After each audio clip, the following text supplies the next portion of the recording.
Il y a peu, je traînais sur Twitter et au détour des bagarres générales et perpétuelles qui enflamment cet espace d'anomie et de faillite civilisationnelle, me voilà tombant sur un tweet qui, vous vous en doutez, sera le point de départ de cet épisode.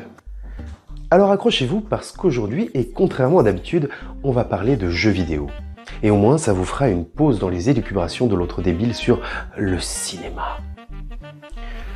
Non, moi je fais pas du cinéma, je fais de l'art. Salut, tu fais quoi? Prenez votre ration de culture.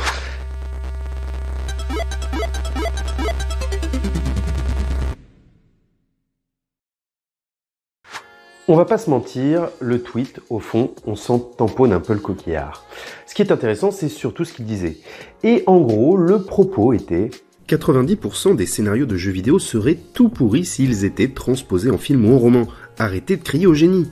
L'idée derrière ça, du moins c'est comme ça que je l'interprète, c'est de dire que pas mal de scénarios de jeux vidéo sont dignes de série B et qu'on s'extasie souvent à tort sur des scénarios de jeux qui ne sont, en fait, pas terribles. Et c'est pas vraiment la première fois que je vois des gens exprimer peu ou prou cette idée-là. Et c'est une idée intéressante, mais il va peut-être falloir replacer 2-3 repères. Pour commencer, le jeu vidéo est une industrie culturelle qui, comme le cinéma, n'échappe pas au phénomène de louvébolisation, c'est-à-dire au fait qu'on ne peut tout simplement pas empêcher les gens de faire des films nuls, avec des scénarios nuls, si telle est leur volonté. Non mais sans blague, on a littéralement une émission sur la chaîne pour parler de nanars. Donc oui, les scénarios nuls dans le jeu vidéo, ça existe. Ensuite, il faut voir d'où on part. On est passé de Link fait tous les donjons et puis sauve Hyrule à Link fait tous les donjons et puis sauve Hyrule, quoi. Non, attends. Non, mais c'est sûr que dit comme ça. Mais en vrai, tous ceux qui jouent un tant soit peu aux jeux vidéo se rendent bien compte qu'on a fait du chemin. Les scénarios de jeux vidéo se sont complexifiés, ont mûri, et on a aujourd'hui des gens dont c'est entièrement le métier d'écrire des scénarios de jeux vidéo. Mais, surtout, et c'est un peu le sujet principal de la vidéo d'aujourd'hui, est-ce que ça a vraiment un sens de comparer des scénarios de jeux vidéo et des scénarios de cinéma ? Quand on transpose un livre en film, on a une adaptation du scénario qui est faite spécifiquement pour le médium, parce que le médium a des exigences et des besoins spécifiques qui diffèrent de ceux d'un livre. On a donc bien conscience que chaque médium a ses propres besoins et exigences, et qu'un scénario, pour être un bon scénario, doit se conformer à ses besoins et exigences. Par exemple, un film, c'est par nature souvent beaucoup plus court qu'un roman.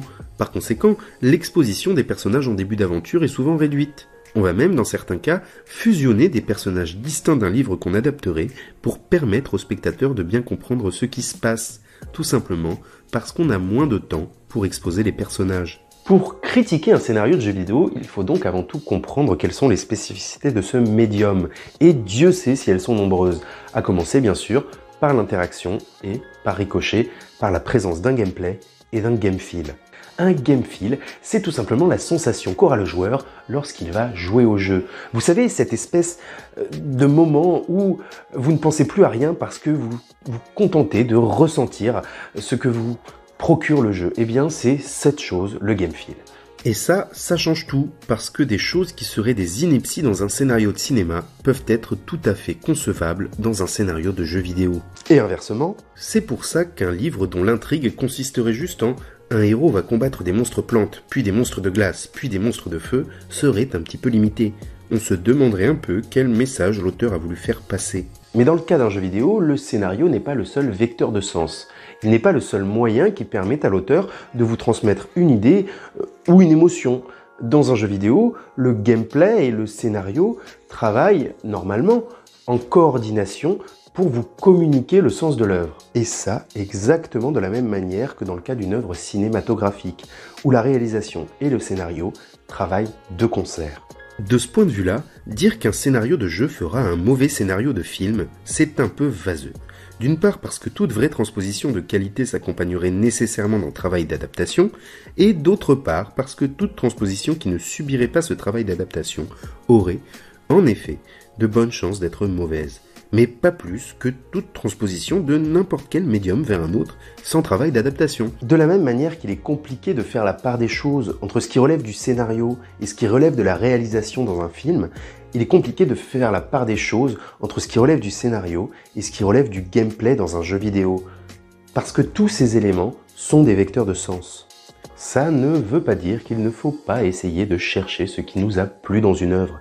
Ça veut juste dire qu'il faut bien garder à l'esprit qu'une œuvre qui nous plaît est souvent une œuvre qui nous touche dans sa globalité et pas seulement par une de ses composantes.